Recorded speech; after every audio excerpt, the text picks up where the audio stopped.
After 25,000 kilometers of traveling Mexico, we've arrived to El Naranjo.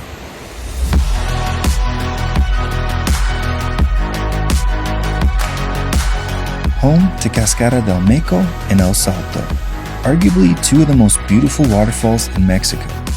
Tucked away in the Sierra Madre foothills, this place is a hidden gem, feeding the El Naranjo River, known for its turquoise blue color, stunning scenery, and breathtaking natural beauty everywhere you look. It would mark the culmination of our time in Hausteca Potosina. Unfortunately, things don't always go to plan, and this town will become a turning point in our journey. So settle in and buckle up because the road is about to get bumpy.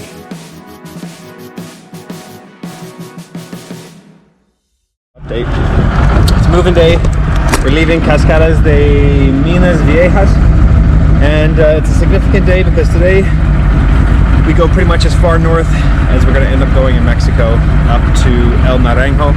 We'll stay at a campsite for at least a week, and while we're parked there is when we'll do the quick border run to Reynosa to pick up our MacBook, to get new visas, and then head back to Naranjo and slowly make our way south. I have to get to Mexico City for December 23rd, which is when my flight leaves to take me back to Canada, because I'll be spending Christmas with my family this year. It's just sugarcane country, and also right next to a guayaba tree. Guayaba is a fruit native to Mexico, and some guy was picking them yesterday, so there's not a lot of ripe ones left, but so you can see them all dropping down, and maybe there's a couple guayabas we can try for later. But yeah, look at that. How cool is that? All right, here she comes. We're out of here. After leaving Minas Viejas, we backtracked to Highway 23. There we go. Look at that viewpoint, overlooking the landscape of Hausteca Potosina. All good? I gave Meg the final thumbs up, and we were off. We traveled along this road for the next 2 hours, admiring the lush green vegetation and endless fields of sugarcane. Eventually arriving to a crossroads where we took a right and were greeted by a colorful bridge. This would be our first glimpse of the El Naranjo River. Oh wow, look at that. What an entrance. What an entrance to a town. The awe factor quickly wore off as we encountered our first roadblock, figuratively and literally. The directions Google Maps was giving us was a road under construction, and since this town is developing so quickly, had not been mapped yet by Google Street View. No alternatives were being routed. I first scouted the road, but quickly realized it would not be passable for the bus. After confirming with Meg, we were forced to continue through the center of El Naranjo, without knowing exactly what we were getting ourselves into.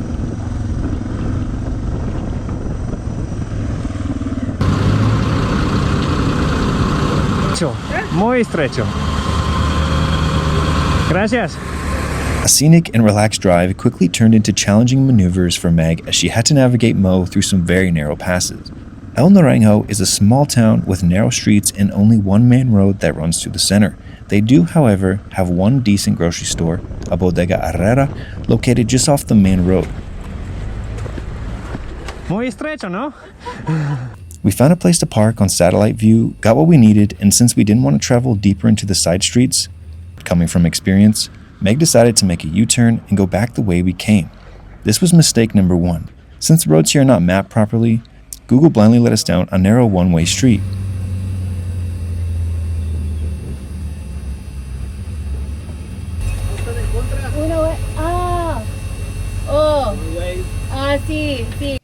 Meg spent the next 3 minutes reversing her bus while I helped guide her so we could continue on.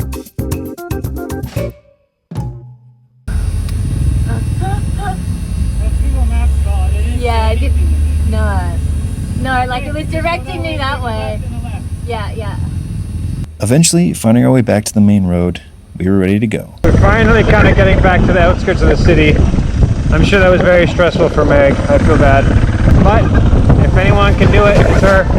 We began heading towards the campground we had found on iOverlander, located in a smaller, more relaxed colony called El Meco. But first, a quick stop at a convenient agua purificada situated along a long stretch of road that connects the two communities. right, she's pulling in. Yikes. This freaking bus looks huge in this. This was also our first time meeting Laruo. We didn't know it yet, but this man was going to become a guardian angel for us. So Meg is filling up the water, the hose through the window. And it's funny because they have to turn the pressure really slow because the end is too thick to fit into the... and they put the pressure too high and it fills up too quickly. Yeah, so she's putting it to the funnel because it won't fit into there.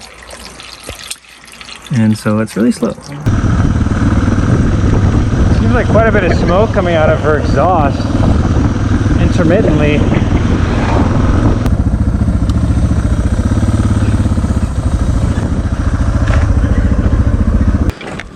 No, I needed to pull over because I was losing power, my engine was sputtering. Yeah, I saw lots of smoke coming out of your exhaust.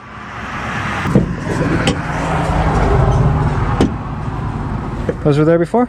Yeah. We checked under the hood and couldn't see anything obvious. Since we're not diesel mechanics and our campamento was only 5 minutes away, we decided to push on.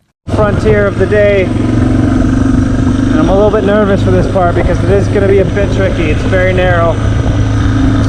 One little narrow section for Meg to get her bus into this backyard. The campground is situated in someone's backyard, but is fully advertised as an official campground. We asked if we could park the bus here for a few nights and made sure they were fully aware of the size. They said no problem, so in came Meg along a very narrow dirt path that ran parallel with a ditch. I could already see it was going to be a challenging turn for her to get past the gate, and to add an additional layer of complexity, the power lines were hanging too low, and we had to hold them up with some brooms so she could fit underneath them.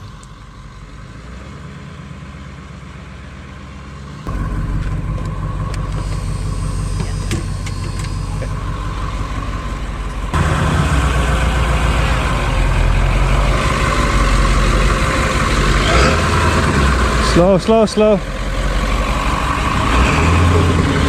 Stop, stop, stop, stop, stop, stop.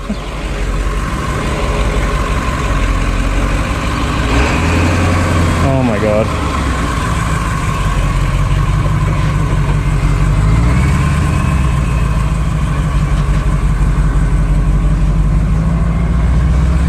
Perfecto, amigo, gracias. No hay problema.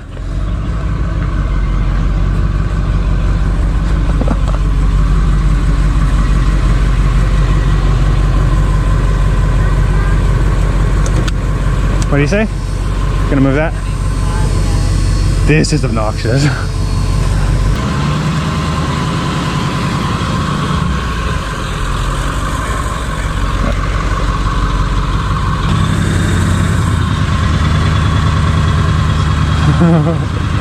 This may be one of the tightest camp spots she's ever taken the bus.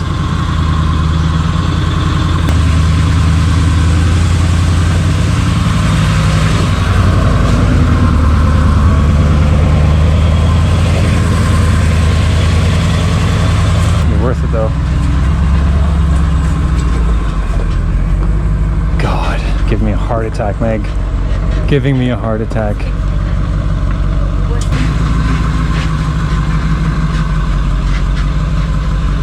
My goodness. Yeah.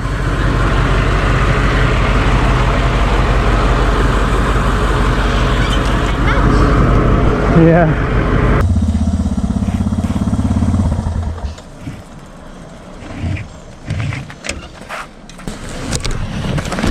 Check out the river. Beautiful.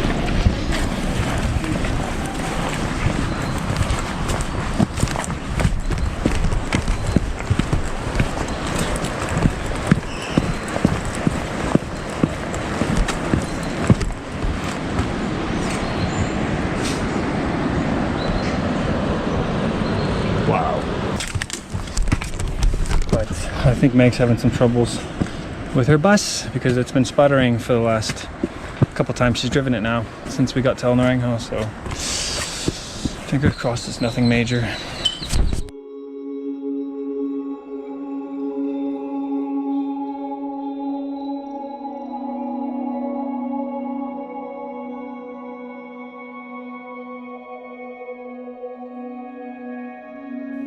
This place was truly magical.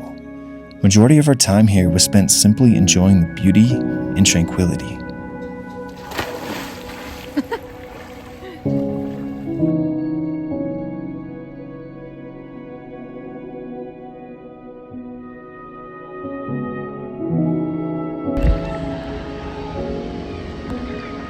Hey, buddy. Hey.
One, 2, 3, 4, 5, 6, 7, 8,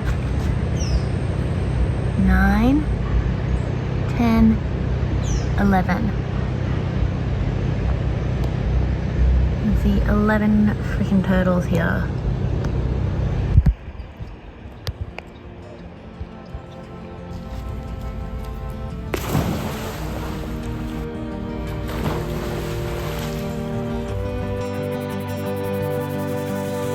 Finally came time to visit the natural wonder this place is known for.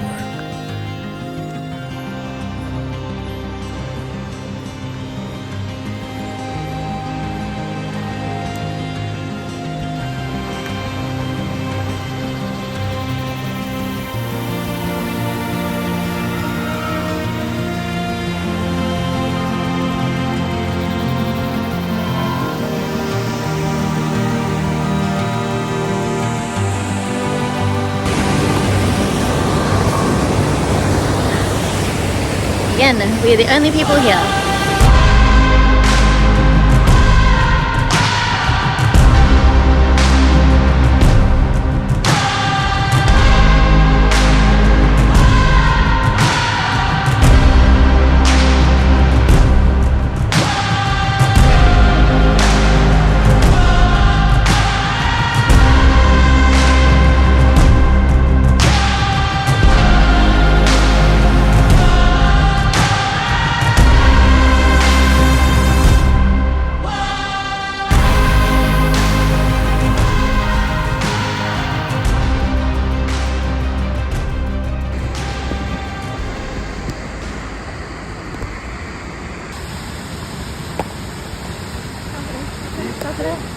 We followed up El Salto by indulging in a delicious lunch at a Mirador restaurant, which provided the perfect view to admire Cascada del Meco.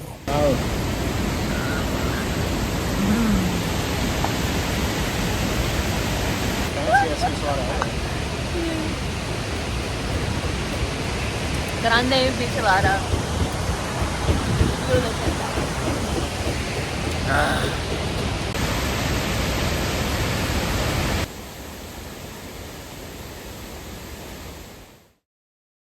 It was the next day and the eve of Meg and I's trip on my bike up to Reynosa for new visas, and I was still dealing with my front tire going flat, finally replacing it with the new tube I picked up in Ciudad Valles, and instead of being upset, I was just glad it happened before we left. We also had some cute company.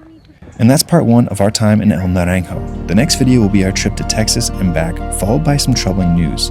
If you enjoyed the content, feel free to drop a like and subscribe to the channel as it supports my journey as a traveler and a creator.